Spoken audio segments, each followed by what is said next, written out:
My this maybe I'll just start by saying a little bit about my own work, which is focused on globalization and urbanization. As most people know, this at this moment in time is very historical for studying urban settlements because the planet has undergone a demographic transition from being a majority rural population to a majority urban population. So it's really an interesting moment to be studying cities, studying the effects of globalization and the effects of various kinds of events upon urban environments. So my own work really very broadly concerns that relationship of urban environment, urban subjectivity, and the kinds of forces and events that have an impact upon cities today. That's my kind of broader framework. And although I'm an anthropologist, I'm very, very interested in built environment as a text and what the transformations of the built environment can tell us about the urban landscape in general, the landscape within which people can form lives, and that becomes a platform for building their own future.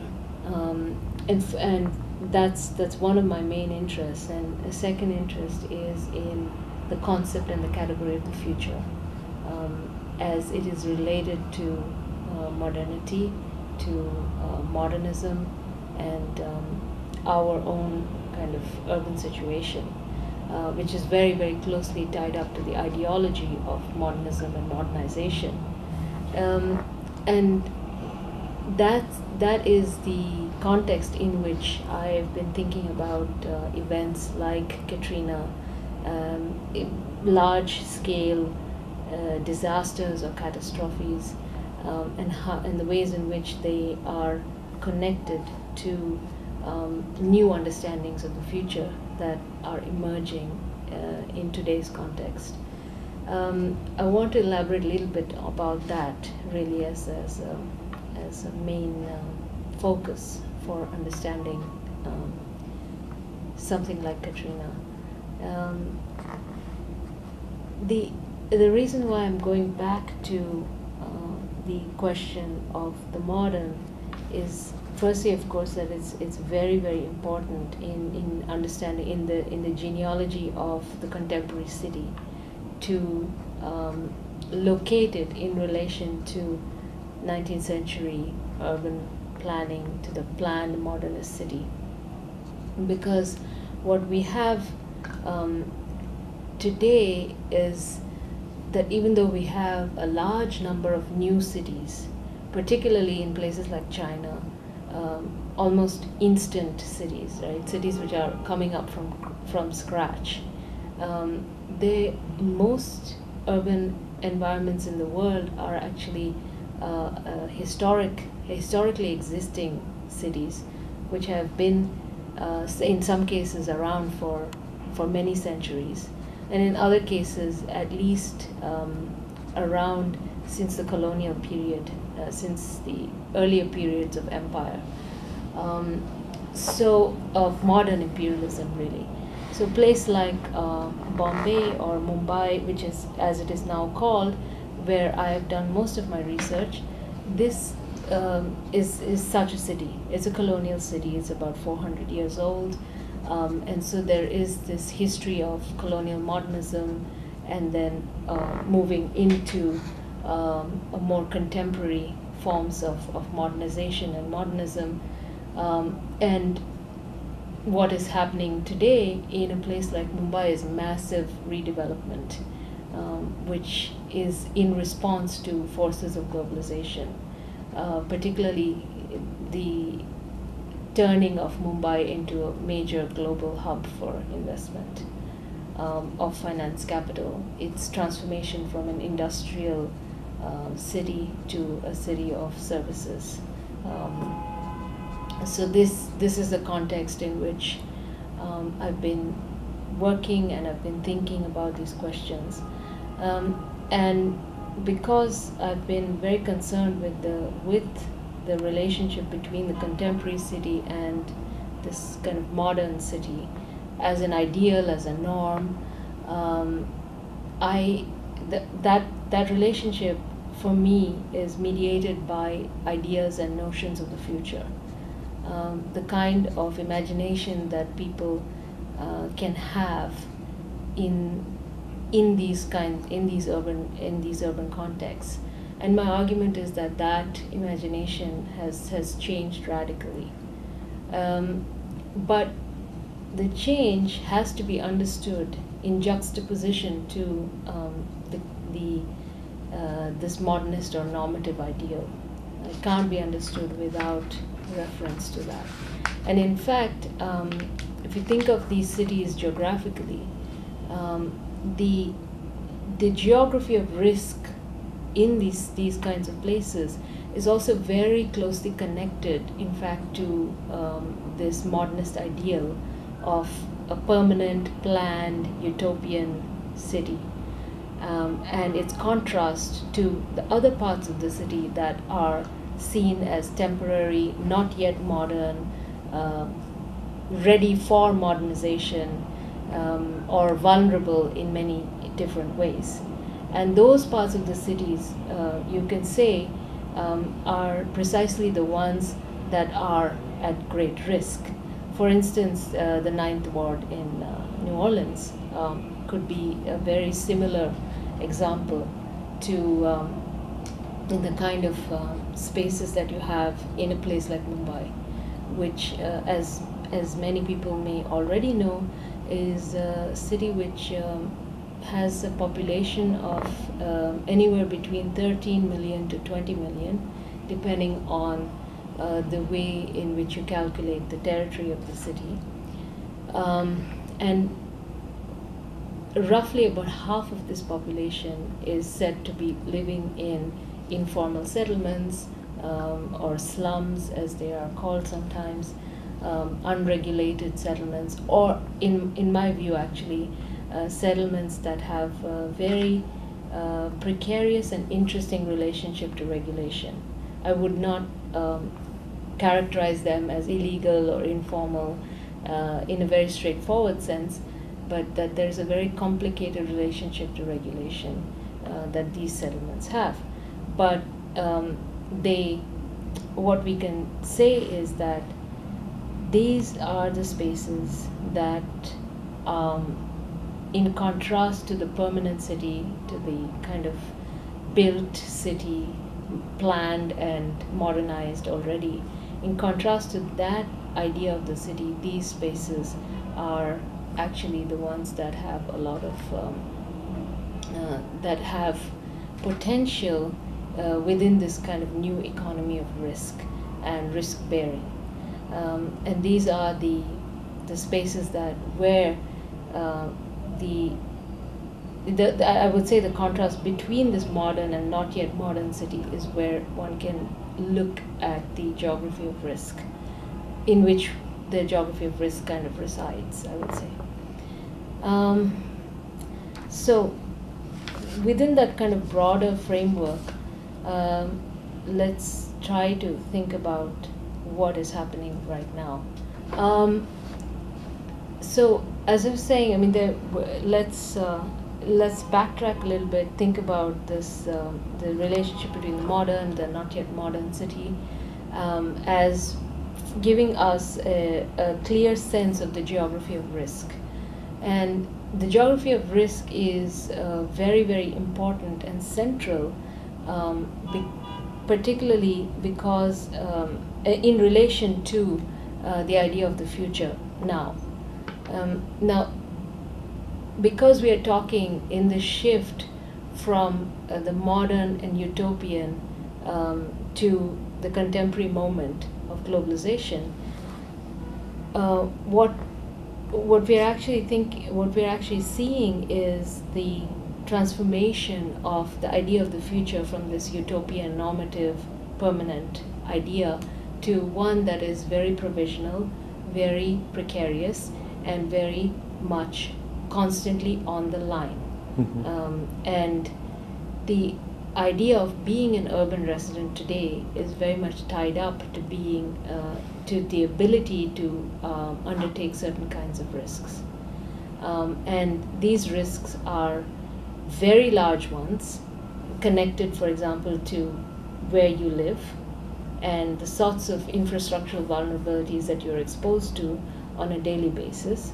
And they're also very opportunistic risks which could yield a lot of profits for you as a resident. So there has to be some moral kind of compass to enable you to make the distinction between those kinds of risks. The kind of risks that are based on threats and the kinds of risks that can turn into opportunities. And as I was saying to you earlier, Hakan, there's this kind of risk bearing travels up and down the food chain, as it were, right from the highest levels of government to the so-called victims of different kinds of major catastrophic events. And I'm not saying that there is no distinction. There is, obviously, as I said, there has to be a kind of moral, political compass that enables us to distinguish the kinds of political fallout that this risk-bearing will have for different groups and different kinds of populations. At the same time, what I'm saying is that risk has become pervasive and has become, and bearing risk has become a matter of subjective formation for most urban residents in the world today, I would say, for the majority of urban residents, particularly in the large kind of mega cities of the South, but also for which, as I was saying, New Orleans and what happened in New Orleans can serve as a prototype, because its scale was much smaller, but at the same time, events like Katrina, and I'm not thinking just of the storm, but I'm thinking of the whole kind of fallout of the aftermath of the storm. Those kinds of events are now more and more common and visible in many, many different urban locations. And one of the things that I wanted to bring up was a coincidental connection to Mumbai with Katrina, because exactly a month before Katrina, on July 26, 2005, there was a very, very massive flood caused by a downpour of nearly 1 meter of rain during the monsoon season in Mumbai, which caused massive flooding of certain parts of the city. And not only did it cause this kind of flooding, destroying a large number of these temporary or informal or unregulated settlements, but it also caused the death of about 500 people.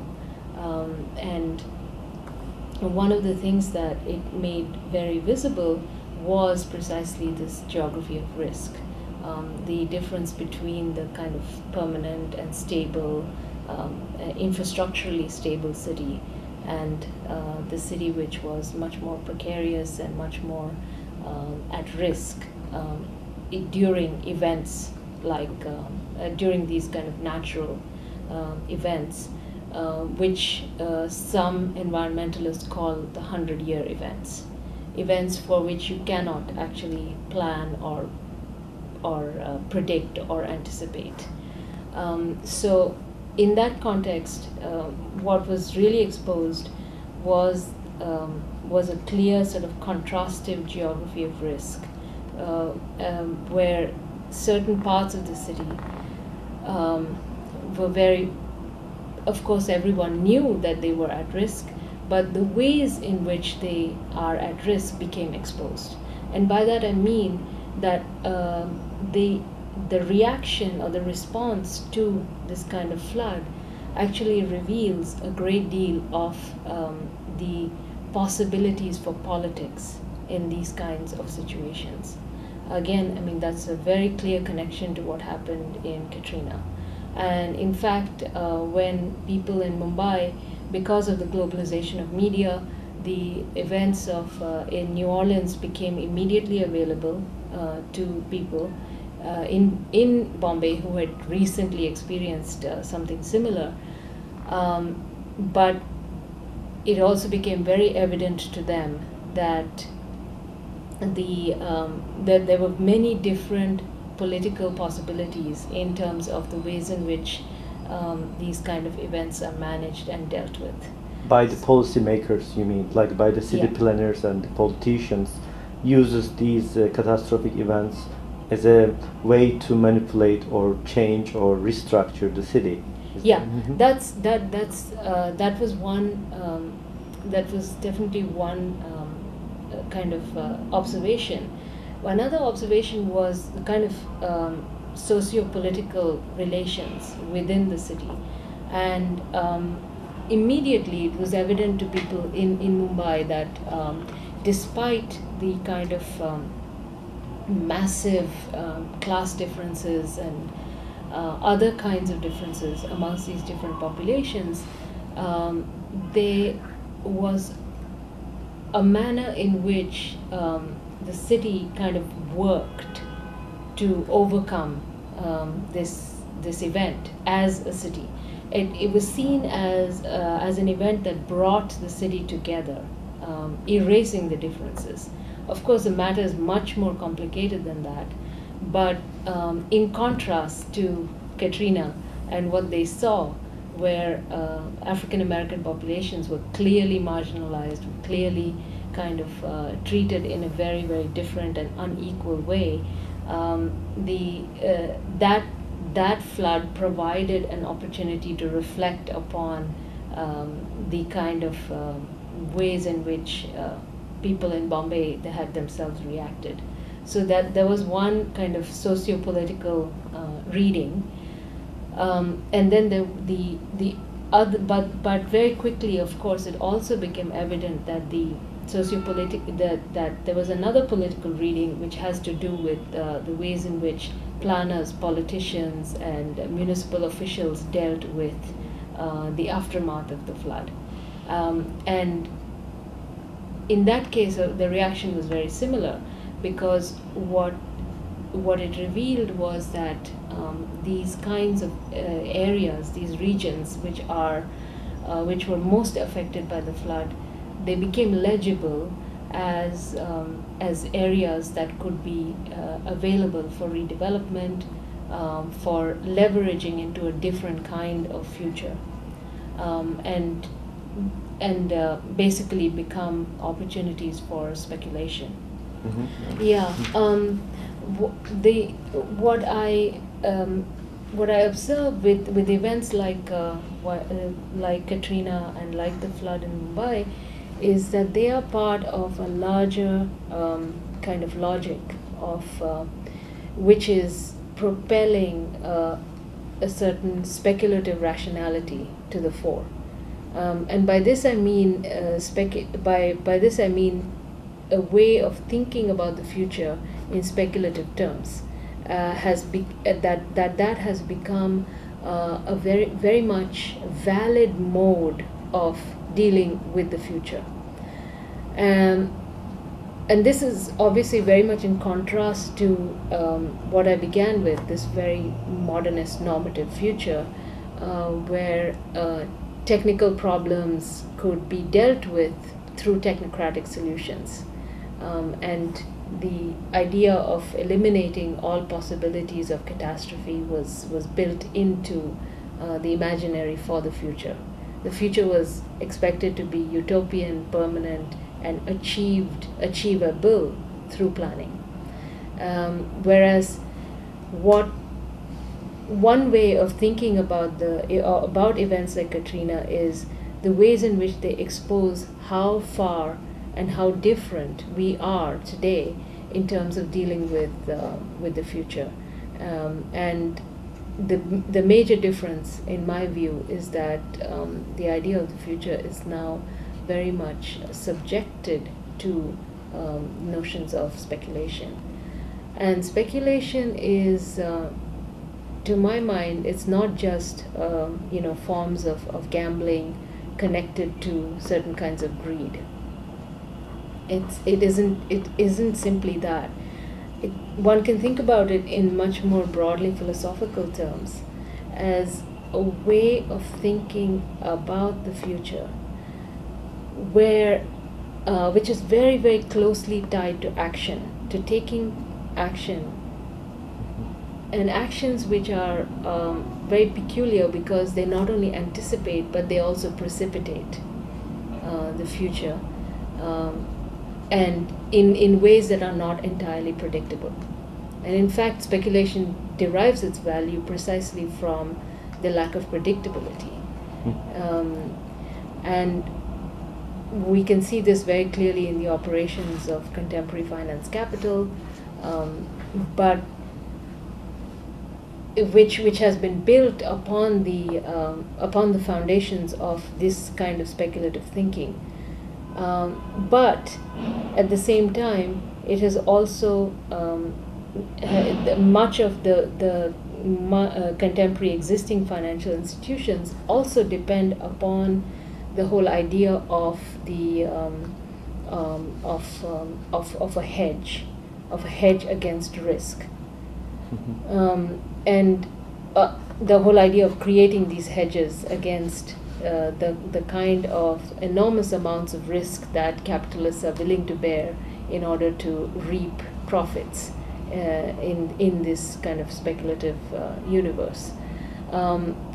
And of course, what one sees right now in the 2007-2008 financial crisis is that those hedges are actually disappearing. That there is now an idea that risk can be assumed without even having something to hedge against it. And to come back to places like New Orleans and Mumbai, the effect that has on the built environment and on the city and on the idea of the city and the city's future is very interesting, because I think that kind of thinking has percolated down to the ways in which urban planning takes place today. To give one example, as you pointed out, a decision has been made not to rebuild the levees, which means that people who occupy areas that are now vulnerable because they have decided that it's too expensive to invest in the levees as an infrastructure, that people who occupy the areas that are most vulnerable are taking a risk, a calculated risk, and that they will have to bear the consequences of that risk. And the idea of being a citizen actually is now intimately connected, I think, to bearing those forms of risks. Maybe at one point in time, this kind of risk bearing was seen as being opportunistic, but I think the whole idea of risk itself has changed considerably, where the notion of risk as a calculation of threat has come to the fore, rather than the notion of risk as a calculation of opportunity. And it's also closely tied to the privatization Yes. of the risk itself, and then this is individuation of the risk. Absolutely. Like the Enron case was a good example of it, I believe, right? Like Yes. people's retirement funds Yes. were tied to this speculative financial gain, so suddenly their future disappeared. Exactly. So as opposed to like before, like the government was bearing that risk, so that people had like a relatively okay future. Exactly. And so what we have today is instead that risk has been privatized to such an extent that if your future disappears in a moment in which you have no control, for instance, in a moment of a flood, you still pay the price. Right. And these kinds of situations have extended considerably all across the world. We saw, in many different forms. For instance, the earthquake in China recently revealed another aspect of this, where you have enormous amounts of speculative construction happening, and the quality of the construction is obviously very very poor, because it is tied, I think, to this idea of temporariness and disposability.